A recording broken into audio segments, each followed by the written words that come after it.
High friends, welcome to my new recipe. আশা করি তোমার সবাই ভালো আছো।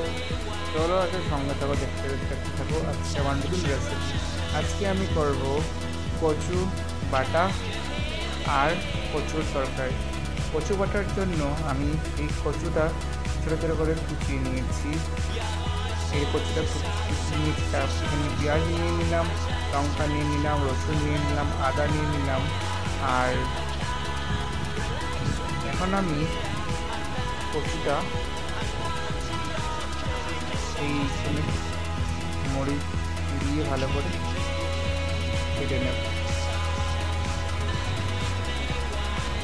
এটা এখানে কচুটা বড় বড় করে কেটে নিয়েছি, এখানে নুন দিয়ে ভালো করে মেখে দিয়েছি জল ঝরার জন্য। এখানে আমি কড়াইটা বসিয়ে দিলাম, দিয়ে তেল দিয়ে দিলাম। তেল দিয়ে এখানে আমি পেঁয়াজ, আদা আর লঙ্কা নিয়ে নিলাম। এটা ভালো করে আমি পেস্ট করে নেব। সামান্য এখন কড়াইতে আমি তেল, হলুদ দিয়ে কচুগুলোকে ভালো করে কেটে নিয়ে ভালো করে ভেজে নিচ্ছি। আর এখানে আমি পেস্ট করা মশলাটা হয়ে গেছে। সামান্য এখানে জিরা দিয়ে দিচ্ছি, লাল মরিচের পাউডার দিয়ে দিচ্ছি, দিয়ে এটা আমি অবশ্যই রেখে দিচ্ছি। আর এখন আমি এই কুচানো কচুগুলোকে ভালো করে এই রসুন আর আদা লঙ্কা দিয়ে ভালো করে এটা বেটে নেব। আদা বাটা হয়ে গেছে, এখন আমি এখানে লঙ্কা, আদা, রসুন দিয়ে আরও ভালো করে মিহি করে পেস্ট করে নেব। মিহি করে পেস্ট করা হয়ে গেছে, আমি এখন এক সাইডে রেখে দিচ্ছি। আর এদিকে আমি ওই ভালো করে কচুগুলো ভেজে এটা আমি এখন নামিয়ে নিচ্ছি। ওই তেলেই আমি এখন ফোড়ন দেব না, আপনারা চাইলে ফোড়ন দিতে পারেন। কালো জিরা ফোড়ন দিলে স্যান্ডটা খুব সুন্দর আসে।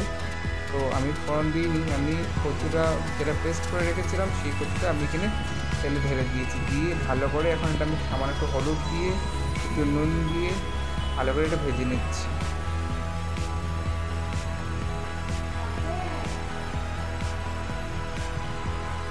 ভালো করে ভেজে নিচ্ছি। দেখুন ভাজতে ভাজতে কতটা শুকিয়ে আসলো। এটা আরও ভাজতে হবে, আরও একটু ভালো করে ভেজে নিচ্ছি।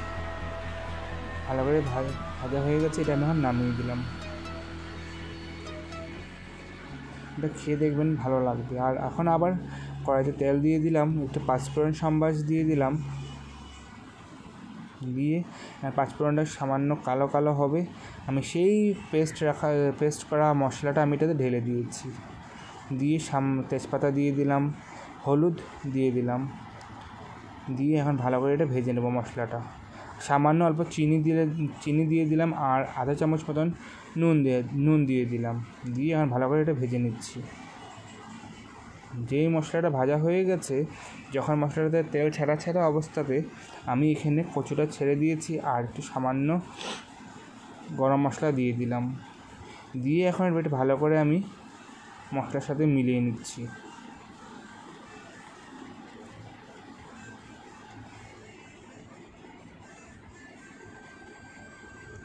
ভালো করে মশলার সাথে মিলিয়ে একটু ভালো করে ভেজে নিয়েছি। দিয়ে আমি একটুখানি জল দিয়ে দিলাম সিদ্ধ হওয়ার জন্য। আমি এখন অল্প সময় ঢেকে দিচ্ছি।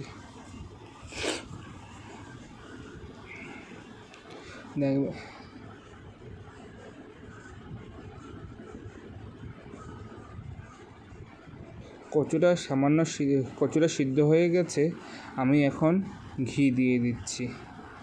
দিয়ে আমি এটা এখন নামিয়ে নেব।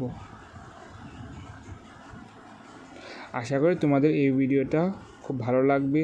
তোমরাও বাড়িতে বানিয়ে ট্রাই করো, খাও, আর আমাকে কমেন্ট করে বলবে। আর যারা আমার ভিডিওতে নতুন, প্লিজ সাবস্ক্রাইব করে দাও আর আমার চ্যানেলটা শেয়ার করে দাও। থ্যাংক ইউ সবাইকে।